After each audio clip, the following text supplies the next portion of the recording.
Alam nyo mga tol, no, sa tuwing pag-uusapan ang South China Sea, no, madalas mga kapatid ay China at Pilipinas lang ang palaging nababanggit diyan, no. Pero may mga bagong usapan ngayon, no. Ayon sa halos 1,000 post sa X na dating Twitter, mga tol, ang sinasabi ng marami, hindi daw China ang pinakakalaban ng Pilipinas doon.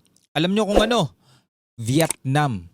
So Vietnam nga ba totoo ang kalaban natin mga tol? Yan ang ating pag-uusapan ngayong araw na ito. I'm just a young nigga chillin' on it. First time I seen ice was a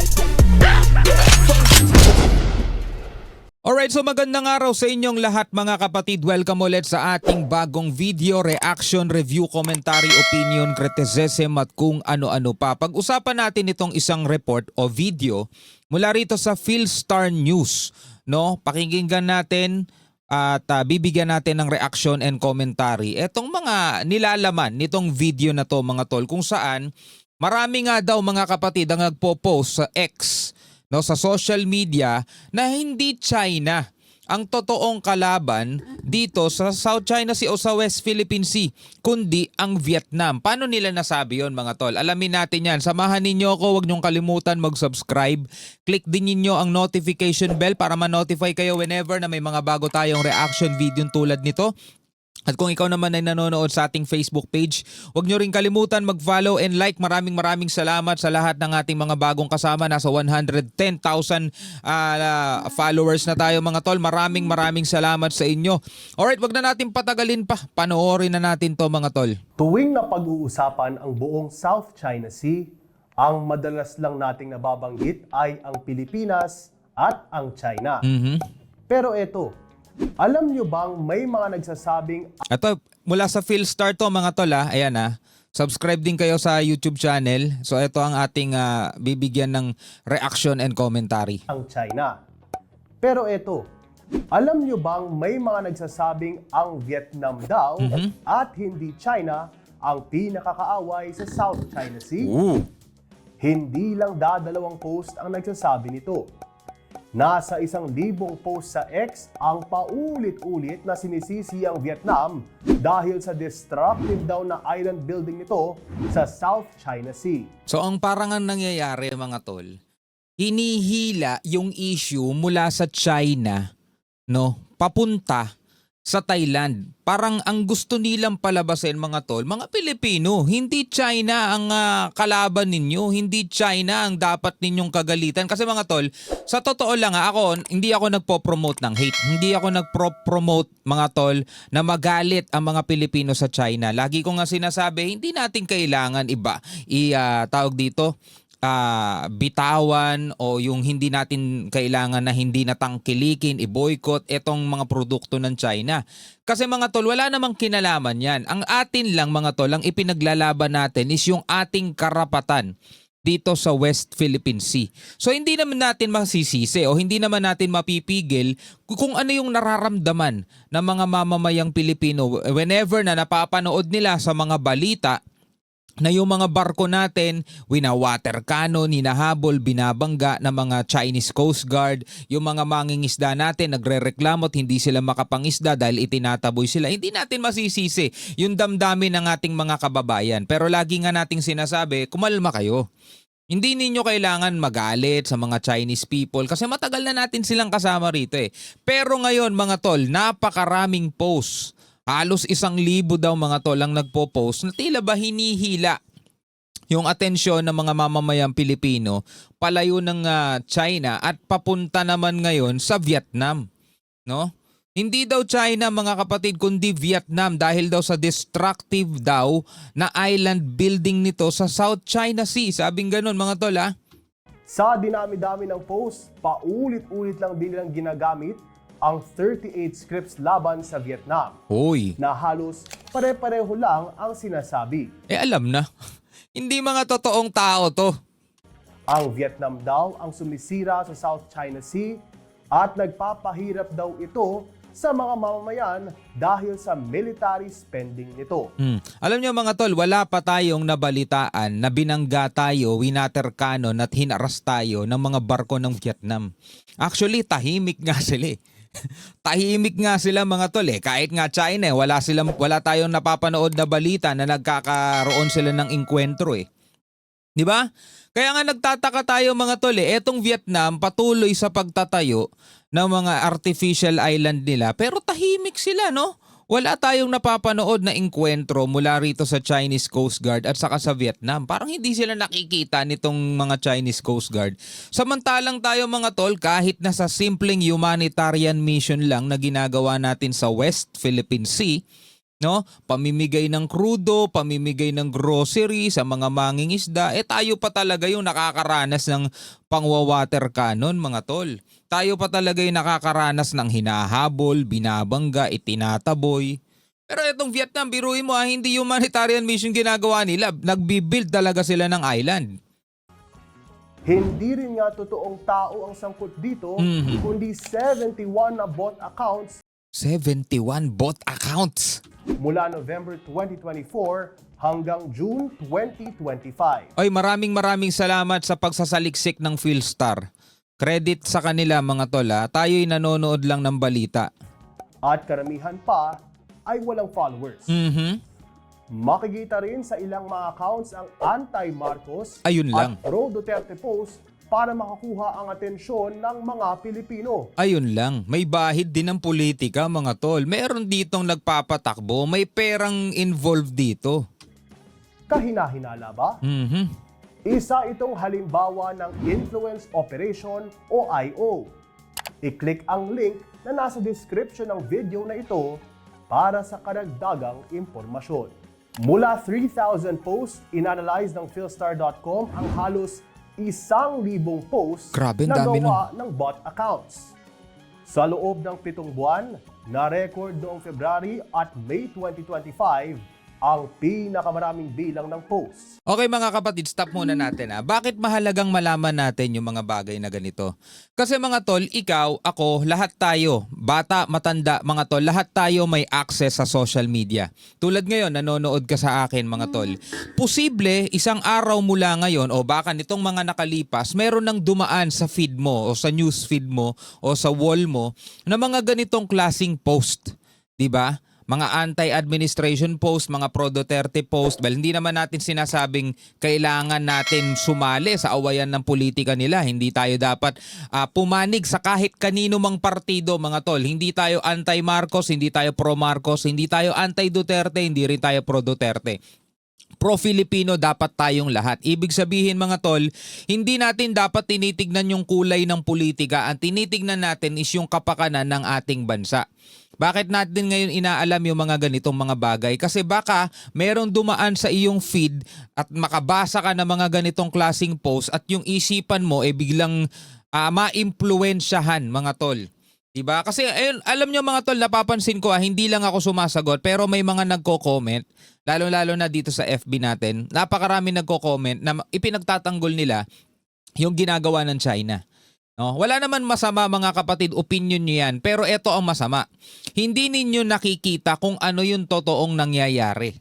Diba? Kawawa yung ating mga mangingisda, kawawa yung mga Coast Guard, kawawa yung mga ating mga militar, diba? Na ginagawa lahat ng kanilang pwedeng gawin, diba? Mapanatili lang yung ating karapatan dito sa ating karagatan. Kung sa inyo wala kayong pakialam dyan, diba? Pero meron tayo mga kababayan na ito lang yung ikinabubuhay eh.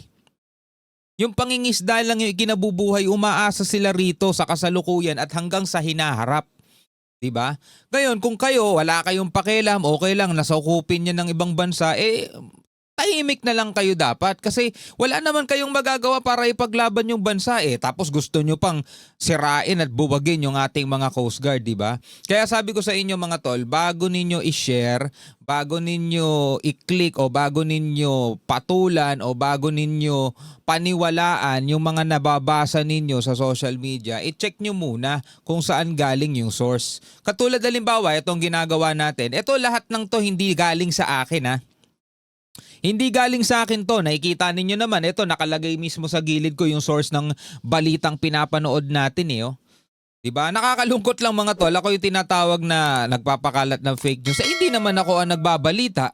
Diba? Nakakatawa lang eh. Wala na ako magagawa. Meron talaga tayong mga kababayan na mababa ang IQ. Eh wala na tayong magagawa doon. Diba? Pero ito mga kapatid, ulitin ko, sinasabi ko sa inyo. Diba? Dapat maging tayo, responsable tayo. Sa lahat ng nakikita at nababasa natin sa social media, hindi natin dapat agad-agad pinaniniwalaan. Lalo na ito mga tol, sinabi sa halos 1,000 post daw mga tol, lahat yan paulit-ulit lang, puro mga bot account.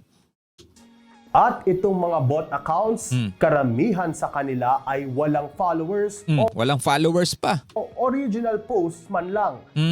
Gumamit din ng ilang accounts ng profile pictures na gawa ng AI.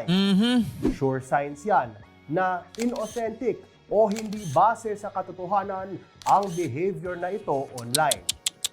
Kita sa mga post nila na sobra-sobra ang pagdiin sa land reclamation activities ng Vietnam habang binabaliwala lang ang mas malaking island building operations ng China sa South China Sea. So dinadivert talaga nila mga tol.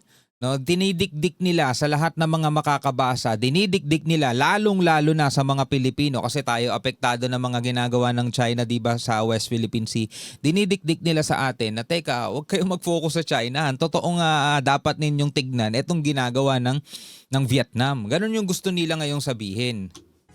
Hindi na bagong playbook ang anti-Vietnam operations na ito.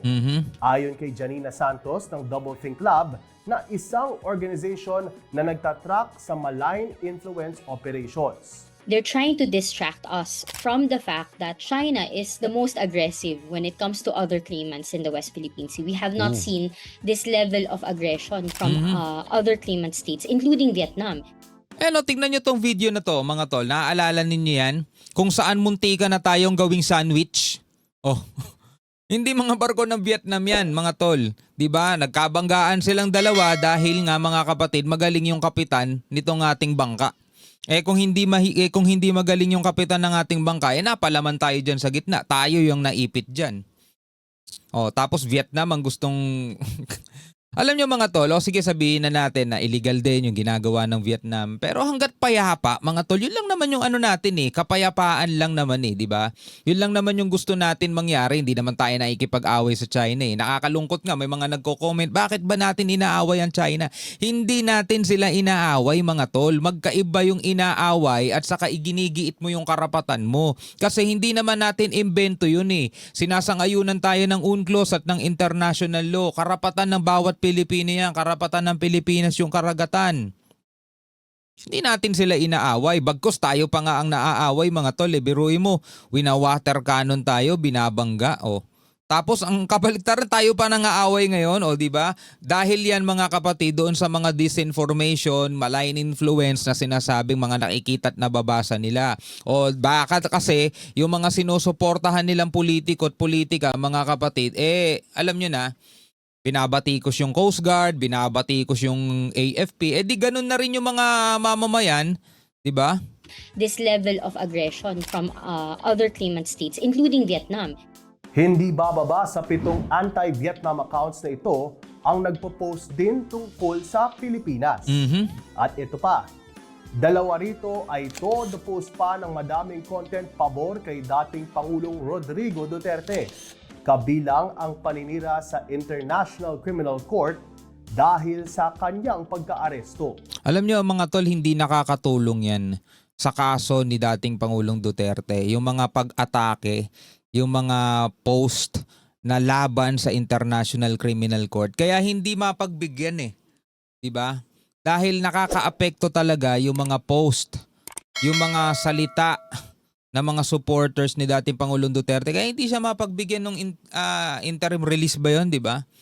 Di ba yun din yung laman ng mga balita, nakakaapekto talaga yun. So sila din mga tol ang gumagawa ng dahilan kung bakit hindi mapagbigyan yung kahilingan ng dating Pangulo. Dahil dun sa mga post, di ba, mga pag-atake sa International Criminal Court. Pagkatapos, pag hindi napagbigyan, hindi nila matanggap na sila ang mali, isisisi na lang nila sa iba. Meron ding 3 bot accounts ang madalas mag-post tungkol sa pagiging bangag daw ni President Bongbong Marcos. Isang peking naratibong nagmula sa pro-Duterte networks. Nako, hindi sa atin galing yan ha. Hindi sa atin galing yan. Nagbibigay lang tayo ng reaction video. Ang sabi, meron daw mga bot accounts na todo ang paninira at pagpapakalat ng bangag naratibo dito sa administrasyon. Dinumog din ng mga bot accounts ang replies ng mga lumang post na may kaugnayan sa Vietnam ng local news organizations gaya ng GMA News, Rappler at Cebu Daily News. Isa na naman itong senyales na programmed itong network ng bot accounts para patuloy na paikutin ang mga naratibong laban sa Vietnam sa platform. Hindi tumigil itong mga accounts kahit na kakaunti o walang engagement silang nakukuha mula November hanggang May na para kay Santos ay sadya at hindi kahinaan ng operasyon. Even if right now wala siyang engagement, in the long run, pwede niyang ma-shape yung information environment. The narrative na pinapropagate niya ngayon does not necessarily have to have the engagement, but in the future, it can kind of pollute the information environment with that. Kung So dapat mga kapatid, tayong mga totoong tao, tayong mga totoong gumagamit ng social media, tayo mismo yung magiging ano niyan kumbaga gigamot, no? Syempre, walang engagement, hindi masyadong kakalat, 'di ba? At kung pagtutuunan pa natin ng pansin, i-share pa natin, doon magsisimula 'yun. 'Di ba? Kaya dapat pag nakakakita kayo ng mga ganitong klaseng post, mga tol, mga ganyang klaseng post, ignore nyo na lang. 'Di ba? Hindi nyo na kailangan pang kagatin, hindi nyo na kailangan pang paniwalaan, lalo-lalo na mga tol, alam naman ninyo kung ano yung totoong nangyayari, 'di ba? Alam naman ninyo mga kapatid kung ano yung totoong nangyayari. 'Di ba? Nakakaranas yung ating mga mangingisda, mga Coast Guard, 'di ba? AFP ng mga pangaharas, 'di ba? Nakakaranas tayo ng mga ganyan, 'di ba? Wala tayong pakialam dun sa politika, awayan ng politika, Duterte, Marcos, wala na tayong pakialam dun. Ang sa atin mga tol, yung dito sa West Philippine Sea, 'di ba? Hindi na tayo apektado, tawagin nila si dating Pangulong Duterte na ganito, tawagin nila si PBBM ng ganito. Ako labas na ako doon.